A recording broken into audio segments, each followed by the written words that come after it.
Hey, everybody, welcome back to I Know a Guy. I'm Anthony, and this is the podcast where connections thrive. Each episode, we spotlight inspiring entrepreneurs, professionals, and individuals doing amazing things. Together, we'll grow your circle, spark collaborations, and discover new opportunities. Today, we're meeting Ronnie Teja, CEO of Brandsio Watches and a globally recognized e commerce entrepreneur, speaker, and startup advisor. Having built multiple businesses from the ground up before turning 30, Ronnie now leads a remote team, manages multiple websites, and shares his expertise to help aspiring entrepreneurs succeed in the digital marketplace. How are you doing today, Ronnie? Oh, fantastic. Thanks for having me, Anthony. I really appreciate it. No, I was excited to have you on. You've done a lot of things. You have a lot of great advice, a lot of nuggets in there, and I'm excited that you share some of that with us today. But to start off, where are you located? Where are you calling in from? So I'm calling in from Bangkok, Thailand. This is basically where I live. I started coming here about 10 years ago to escape the winters, because we were just talking about a blizzard in your neck of the woods. So I'm an immigrant to Canada. So till half my life I've spent more than half my life I spent in India, and then the other half I've spent in Canada. So somehow, you're not built. If you grew up in a warm country, you're not really built for the winters, especially cold, dark, and rainy winters. Yeah, no, I don't think anybody really is actually. I No, like the cold, I like the winter, and I'll be in the middle of it, going, all right, this kind of sucks. I'll take sunny and cold over, dark and stormy. Now it Yeah, sounds like a drink, but yeah. yeah. So you said currently in Thailand. Yes, sir. Okay, you've been there for a while. Moved here 6 months before COVID. And then because usually what I would do is I was nomading around. So I would do 6 months here and then 6 months back in Canada. And then COVID happened. Life got a little bit more, like a little bit easier. And then I said, look, when I live in Thailand, there's the dollar arbitrage model, which is basically like, when I wake up, most of my things are outsourced. I don't mow my lawn. I don't do my laundry. I don't do any of that kind of stuff. I just wake up and I work. And then most of the other stuff around me is kind of outsourced. Hmm. Awesome. Yeah. So Cost let's of say, living, as yeah. So let's say you have some friends coming in that you have never visited Thailand before. Where are you going? What are you doing for fun, and what are you doing for dinner? Ah, fantastic. So believe it or not, Bangkok has like some of the cheapest food that's out there. So say even if you don't go to like a Michelin star restaurant and you're like a fancy restaurant, right? I mean, if you go out for dinner for two, with a bottle of wine, your dinner is going to be less than 100 US, right? And I'm talking about like a tomahawk steak, a three-course meal, dessert, and a wine included. If you end up going having street food, I'm talking about Michelin star street food, the crab omelet lady runs J5 or whatever, that's going to cost you about $20 US. If you go and eat at a night market where locals eat, so two beers and let's say lunch, like a bowl of noodles, is going to cost you a buck 50. Yeah, you definitely stretch a dollar, can't Yeah, you can, man. you? So it's like, it's not too expensive to live. There's all flavors of life that you want to live. I mean, if you're making like 150,000 US, you can live extremely comfortably in Bangkok. You can live the life of a multimillionaire. Okay, awesome. Yeah. So that covers the food. What's fun there? What do you typically do to pass the time? Ah, unfortunately, lately, Anthony, all I've been doing is is work. But uh, because Bangkok is, it's so close to all these like amazing places. So I can go to Singapore for the weekend. I just went to Japan last weekend. I just came back from Japan last weekend. So, or I can go to Taipei, which is about 3 hours away. Japan's 4 hours away. Korea's 4.5 hours away. So if you like traveling and if you like diving, which I do, Indonesia is about 3 hours away with some of the best diving in the world. Bali is about 3 hours away by plane. So there's a lot of that kind of stuff. So you can't, if you want to sort of get out and explore different countries and explore different areas, I think it's really cool to do so. My passion is travel and food and diving, so I stick to that, and that's what I can tell you most about. I mean, if you bike, I do like going road biking. Bangkok is definitely not the city for you because it's a big, concrete jungle, kind of like New York or something, and there's no bike lanes. There's no concept of bike lanes here. But if you go 1 hour up north, which is a place called Chiang Mai by flight, you can probably go bike there, which is beautiful. Or you can take your bike to Taipei, which is 2.5 hours away, and you could go cycling there all the time you want. So cool stuff to do here, man. So everything, got it. So you Kind said of you've like been the spending. US, except Yeah, there's different countries and different cultures. That's it. yeah, yeah. I get that. So okay, so you said that you've been spending most of your time working. What is it that you do? I have a portfolio of websites. So I have about 10 different websites that I work on a daily basis. Each one of them is separated into different niches. So we'll do health, supplements, technology, which is software, and then watches. So the way it goes is, I have a management team that handles it, but ever so often, which happens every year, I get bored, and then basically I said, okay, this things are too comfortable and business is going okay. We are maintaining all our goals, and then I say, well, we need to start a new business because guess what? We're too comfortable. And then that my team basically looks at me and goes, hey, he's having one of those episodes again. And that's how we start. So right now we're starting a health and subs brand, and that we're going to scale. Hopefully it goes well. I think for me personally, I find comfort in the uncomfortable. So as soon as things get too comfortable, I start feeling like really itchy, and I'm like, oh, there's something wrong with life here. And it gives me an opportunity to learn new things, right? So it gives me an opportunity to sort of to go back to the ground floor, get my hands dirty, start building websites again, make all the same mistakes I do every year with hiring and firing people. So it's kind of interesting to do that thing all over again. I mean, I learned some things, but I don't learn. I don't necessarily learn a lot of the new thing, a lot from the past mistakes I made. So, point in case would be hiring developers whom I trust. I take people at face value. So over the last 3 weeks, I've had to hire and fire three different developers because I believed in the good nature, but it doesn't. It was just like a shoddy thing that they did. So I mean, it's good. It's my fault. I literally have told my team it's my fault that you are the ones who have to deal with me, because I'm like, why isn't it done yet? They're like, dude, you hired this guy and you basically put him on a plate, and now it's our job to go do it. So it's interesting. Mhm. Yeah, no, I get that. You're you're kind of in love with the process part of it, because you're always starting something new, and that's the fun part. So that's awesome. You started and ran multiple businesses before age 30. What got you started on the entrepreneurship path? Is it always something you were going to do, or were you like kind of pushed into it? Was there a story there? Oh, interesting. So I'm my mother's son. I think your parents have a big role to play in it. My father is an army officer. So think about somebody who's worked in the same job for about 35, 40 years. He likes the stability of it. He likes the 9 to 5. He likes the routine. He's like, don't disturb my routine, basically, right? My mom on the other side is the opposite end of that spectrum. So she's the one who said, you gotta, put us in front of a crowd. Be like, go for dance, go for debates, go for declamations, public speaking as a kid, pushed us into the uncomfortable, right? So, but the thing is, like when we moved to Canada, so nobody explains immigration to you through the eyes of an immigrant. So I can tell you a little, if you're interested, to learn a bit about it. Please. So an immigration for a family. I came with my family. It wasn't just me myself. So it basically is your credit score resetting at zero. Your life basically goes down to zero, because you can't even transfer credit scores from country to country. Like nobody recognizes you can't they don't recognize degrees. So you might have had a master's or PhD in physics or mathematics or whatever. They don't recognize it again. They're like, we don't give a shit, right? It's like we don't care, or at least at that point of time they don't care. Now they do, because they're short on labor.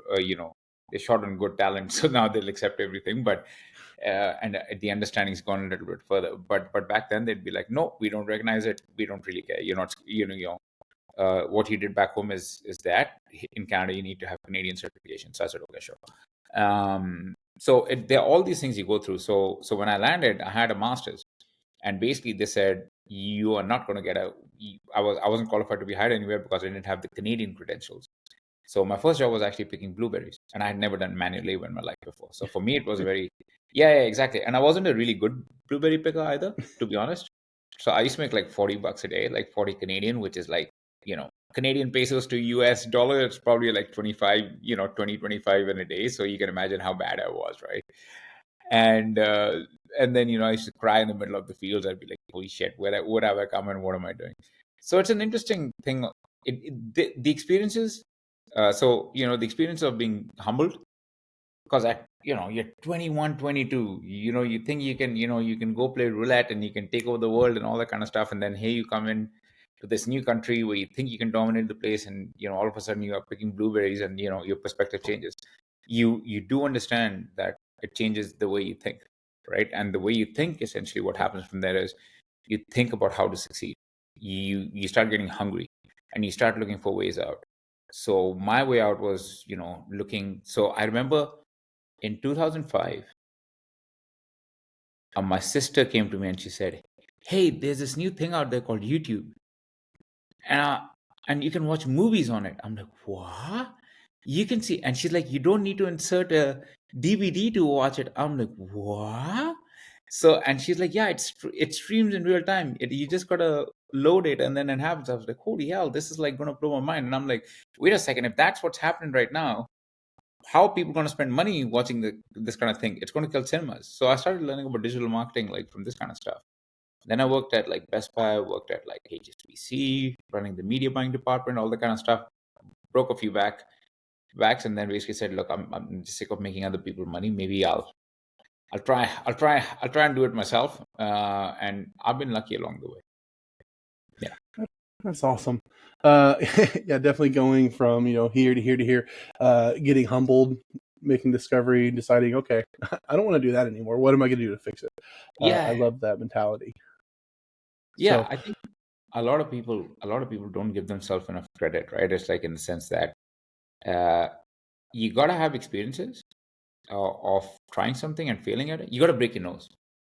mhm. You have to break your nose. That's the You're only good. way I would say it. Otherwise, you Yeah, can only read about it in a book. I've broken my nose a few times in real life, and literally and physically. So both. yeah. What was it? It's Mike Tyson, right? Everybody has a plan until they get punched in the face, right? Yeah, So exactly. you gotta break your nose. So Yeah, I like that. yeah. What is it that you love most about what you're doing now? No 2 days are the same. No 2 days for me are the same. It's like every morning I wake up, there's probably a whole new batch of problems that I'm being hit with, and each one of them is more interesting than the last one. Like today, for example, I'm fixing somebody who would set up a WordPress site for us on a server. Like again, I was talking about the developers who we hired, and they set us up on a different server. So I had to literally at about 5 hours ago go to bat, find a new guy who's basically fixing our servers as we speak. So yesterday's biggest problem was trying to get approved on, trying to open a company in Hong Kong, getting approved on payment processes in Hong Kong. Last week's problem was trying to figure out how to open a company in Singapore to do payment processing in Singapore for Southeast Asia for our clients. So every and I don't like doing admin work.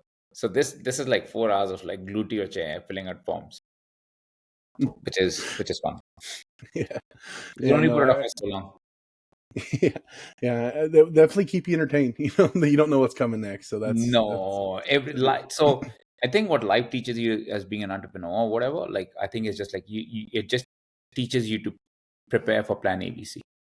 Like Mhm, whenever I go somewhere, like I think when I was younger, I mean to this day, sometimes I'll get riled up, but that's like I usually have a plan ABC. Things that phase me in my 20s don't phase me as much in my late 30s. There's a very few things that phase me in this day and age. Most stuff, like when it comes to work, I'm like, yeah, we'll handle it. Don't worry about it. Things that irk me are things when you say things are done, and I find out they're not done, because that is distrust. That is a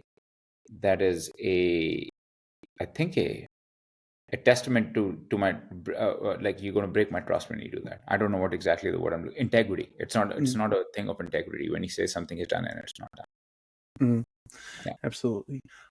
So one of the questions I always ask is like what your average client looks like, but that's less relevant for this conversation. Where do you feel that you provide the most value? As a brand or as a person? Yes. Sorry, as the former or the Yeah, latter? either or both. Interesting, interesting. Well, as a person, I think more I think the value I'll tell you about the value I get from people first, right? Hmm. Most of the friends that I have, that I'm lucky to have, and somehow they like me, are people who are twice my age. Okay, because I get to leverage all the experience that they have or what they've done in their life, and the deck of cards that they've been dealt with. We can always come and if please pardon my French if I say the word bitch, but we bitch about life. We complain and we say, oh, woe is me, XYZ happened. I mean, look, I'll put it into perspective. You were born in the States, right? um, and you were born, let's say life has a 52 deck of cards. Okay, and that card of decks probably is like 26 cards for you as you're born American. Now let me take you to tell you a story about this guy, and I'm sorry we're detracting a bit because this is going to be very interesting for you. Let me tell you about this friend I have. His name's Peter, right? Peter was born. a war orphan in Vietnam after the Vietnamese War to an American father, a GI father, and a Vietnamese mother. And he's born after the Viet Cong had taken over Vietnam. And especially if you're a halfie, in that time in Vietnam, you were basically castrated. So it's not his fault. He's a kid. He doesn't know. And basically, his parents abandoned him. So he's a war orphan, right? So, and this man who adopted him used to go door to door to sell gold on a daily basis. He was a daily trader. And till the age of 13, Peter did not know how to read or write. And somehow, the U.S. he found his, I guess, U.S. ancestry or whatever, and then ended up going to New York with his adopted father. At 13, he entered school, right? At 20, he graduated. He was going to school. He was doing two classes every year because he ended up being smart and he could pick up reading, writing, arithmetic, which is shit he didn't know before 12. And then he went on to go to Columbia. Then he graduated, did postgrad at Harvard, and then he headed Goldman Sachs, high risk trading there. So this is a man with two cards. So imagine like you and me sitting here having this conversation, and then it gave me goosebumps, like just like this kind of stuff. So those are the people I'm surrounded with. So my hope and dream is that one day I'm able to transfer these stories of my friends or to share the experience that they have and the wisdom they have onto those around me. Yeah. Absolutely. Yeah, no, it's an impactful story because, a lot of us, we do have a lot of things that, we just take for granted. The fact that we've been in school our entire lives, right? You start at Yeah. 5, right? It was never a question on whether or not you were going to learn to read. You were going to learn to read, right? Everybody does. You didn't stand out if you did. So yeah, it's, real humbling, to actually look back and Yeah, say, when I heard that story, I was like, man, I'll stop complaining about my life. yeah, no, and that comes down to just how much he wanted it, right? He could have just been like, "This is the hand I was dealt. I had my 2 cards. I'm just Yeah, gonna mope about it, like you said, bitch about it." a lot of people Right? do it.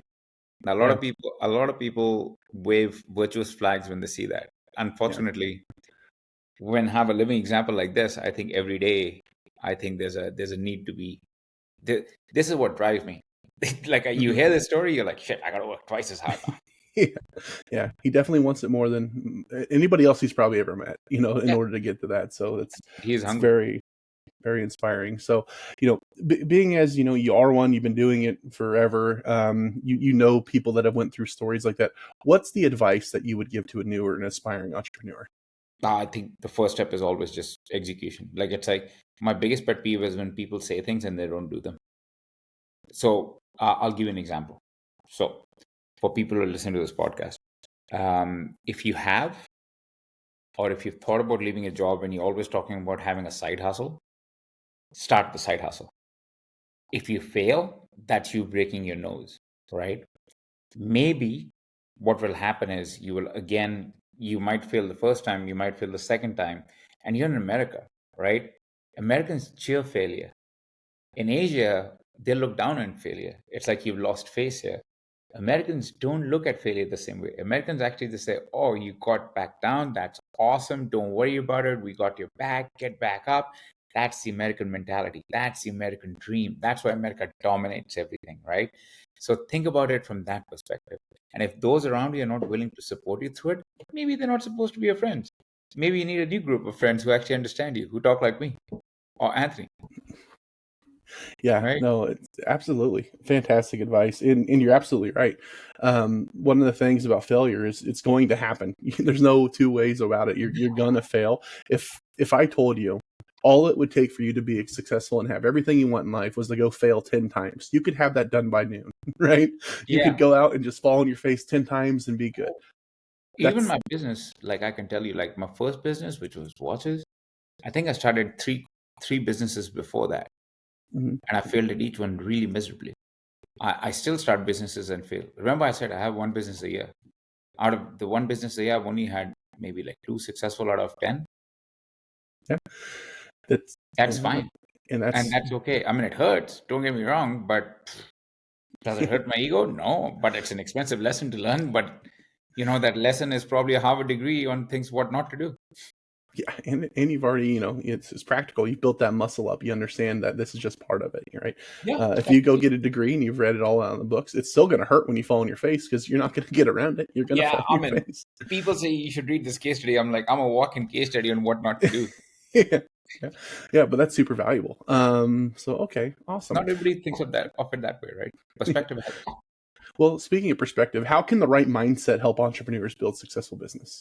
Yeah, that's a good one. So 90% of the battle is mental, right?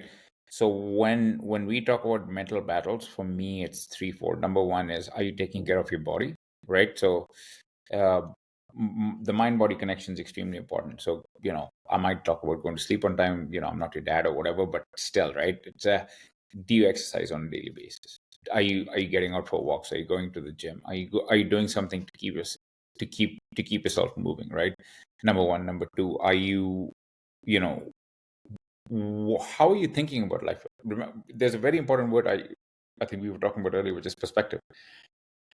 You can always say, so I'll give you a good example of perspective, which a very wise friend of mine told me. Most people end up saying, why did this happen to me, right? I'm going to switch it around and offer you a different perspective with the same sentence. Why did this happen for me? The word for, when you change that, everything in your life changes. So that little, they're these little things, and they might sound cheesy, they might sound weird, but it's like as soon as you start applying them in your life on a daily basis, you'll find that all these things around you, which you thought were like negative, and you kind of like a you lost that mental battle, all of a sudden you feel like you're winning that mental battle. Trust me on this one. Like that's how you keep going. That's fantastic advice. How can new entrepreneurs turn an idea into a profitable online business? There's okay, so it depends on the niche you're in, right? So most people, what they do is they get the niche wrong and they get the research wrong. So a lot of people, what they do is when they start researching a new business, they start getting paralysis analysis, which is basically like, you're like, hey, I'm just going to go down this hole. I'm just going to look at A, B, C, D, E, and I'm just going to keep going down, down, down, researching. And because they've got so many things and niches and ideas to try, that they forget what to do. My easiest thing is, see what is somebody who's making money on Amazon or something else, just rip it off and try it back, reverse engineer where the hell they get this stuff from. The goal is you want to find it cheaper. If you don't have enough cash, there's three ways to do it. You start looking at methods of how you can actually do it on consignment. So it'll cost you a bit more, right? But the cash up front is zero. Or you actually go and you start working for someone, right? The smartest kids I see today, who are like half my age, they do something really interesting. They'll go and they'll work for people for free who they really look up to. They'll be like, hey, can I come work with you for free? All I want to do is I want to learn, right? On the job, working with you, right? If I know how you work, that it's an MBA in how to run an online business. All you need to do is just let me work for you for free, right? I'll come there for 6 months. You ride me down, you do whatever the hell you want, you just get me to do whatever work you want, but I will come work for, just take me under your wing. And those are how the smartest kids I know are doing it, right? Most people are like, oh, why should I work for free? Why would I do that? What they don't realize is, after a year of just working for free, people are not working for free. They're getting a crap ton of value out of this to start the next venture. Yeah, it's not free. It's just not paid, right? You're not That's getting okay. you're not getting a monetary a bit, but you're getting more education, more experience, more times to fail with zero risk for you, right? Yeah. That's super super valuable. You're getting reps in. It's like you're going to the gym. Yeah, you might not being paid to go to the gym, but you're getting stronger by being there. So Yeah, exact exactly. same idea. Yeah, and that same sort of philosophy, right? Like I was saying, I was came back from Japan, and they have this really good philosophy out there in Japanese culture called kaizen, which we use in Western philosophy now, which is basically where we say compounding gains, right? Kaizen is basically 1% better than yesterday. That's it. You just got to beat yesterday by 1%. That's it. Imagine that. That adds up over 365 days, man. I take that investment every day, right? Why Yeah, wouldn't I want that for myself? I'll So take it. 365% returns. I'll take it any day, bud. yeah, I like that math. So, you kind of mentioned this earlier by talking about your friend, but how can networking and mentorship accelerate business success? Yeah, I mean, look, at the end of the day, when you're looking at mentorship, right? I think it's You have to look at it from a perspective of what the outcome is, and then you have to reverse engineer and work back towards it. So my 2 cents on the situation is always like, okay, so where, so for me it was like, where are the, so I'll tell you my mentorship story. The smartest minds in SEO, search engine optimization, which is part of digital marketing, live in Chiang Mai, right? And I said, okay, where, how do I go see these guys? So apparently they have a conference every year, etc., etc., and I made some good friends there. Then over the next few years, I basically started hanging out with them, being the dumbest guy in the room, trying to understand how they think and what they do. And the more they talked, the more I listened, and the more curious I was, the more they were willing to teach me, and the more I kind of picked up on what they had to do. So ideally, you have to figure out what is ground zero for the industry that you want to go into. You have to reverse engineer what you want to learn, and then you want to be the, of course, the dumbest guy in the room, but you also want to be around people who actually are nice enough to share knowledge with you, because some people have a chip on their shoulder, and those kind of are the kind of people you don't want to be with. Some people make fun of tech pros for that reason, right? Because they just get a bad rep. I'm sure there's very smart people out there, but it's a certain segment of the population who are basically, who have a chip on the shoulder and act like idiots, who basically give everybody else a bad name. Because most humans out there they do want to help each other out, I think. Absolutely. Taking into account everything that you've done and everything that you're doing and everything that you're going to do, why you? What has set you apart from everybody else? So whatever competition or whatever area that you've ventured into, what's really been your the why about you?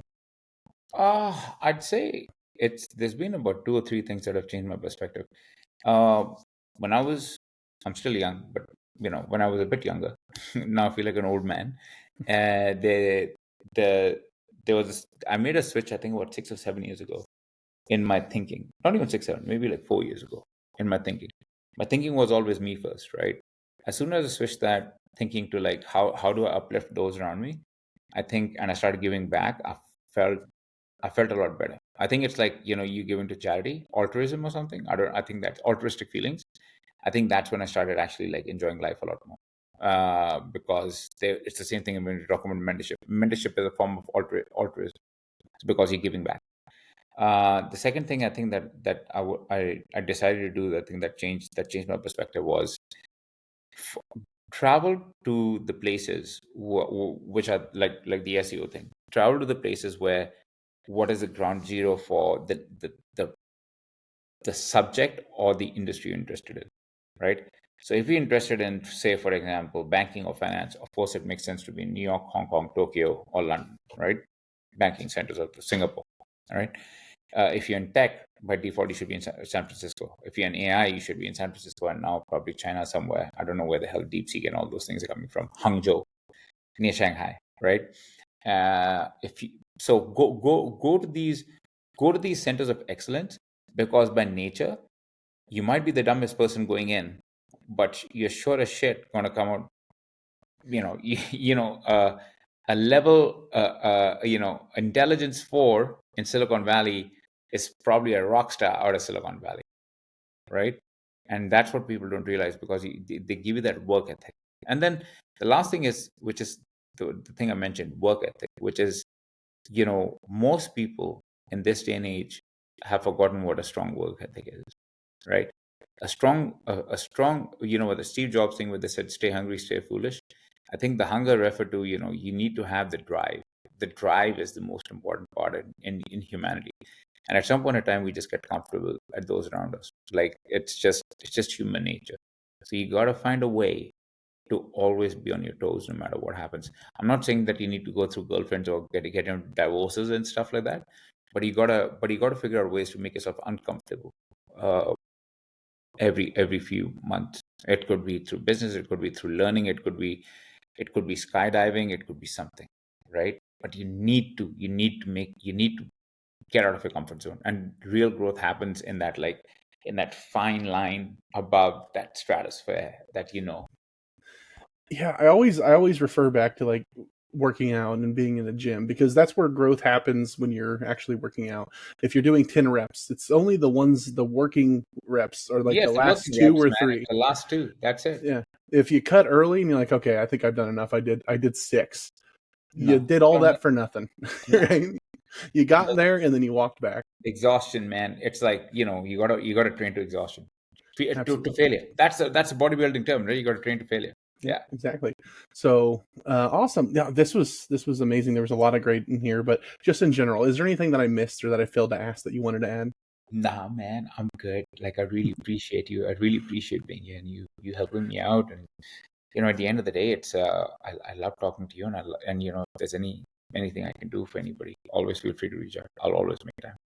Absolutely. For those that would like to learn more, hear more from you, because there's a lot we can go into. Where can they hear more from you? Where can they find you? You can just go to Google, type in my name, Ronnie, Ronnie, and last name Teja. You'll see like a bunch of social media links on there. Like, I have a knowledge panel apparently that strokes my ego once in a while. Perfect. So I'll put some stuff in the show notes so it's super easy to find. You don't even have to go to Google, just scroll down and click. But Yeah, if anybody would like to get a hold of Ronnie, learn more about him, hear more from him, do it, right? thanks. Like he says, get in that room. You might be the dumbest person in the room, but if you're in there with your eyes open, you won't be for long, right? So, Yeah, uh, get in the you room know, and listen. Don't act like a smartass. Be the be that's the the guy key. listening. Yeah, yeah. Yeah, that's Guy absolutely the or key. girl. Sorry, I should correct myself. I don't know. Yeah, no, you're good. So that's awesome. Yeah, no, fantastic. Absolutely do that. Absolutely, learn more. If anybody would like to get a hold of me, you can find me at ikag.me. You can find more episodes, subscribe to our newsletter, and connect with our growing community of awesome people like Ronnie. If you were somebody would like to be interviewed, you can also apply on the website. But Ronnie, thank you so much for taking the time and kind of pouring into us. You've done a lot of awesome things. You're doing a lot of awesome things. You're going to do more awesome things in the future. So it's awesome to see. So I really appreciate all this. I'm gonna have to go back and take notes myself because there's a lot of gold in these hills. So I appreciate that. Let's all go out. Let's have an awesome day and grow our circles. All right. Thank you. My pleasure.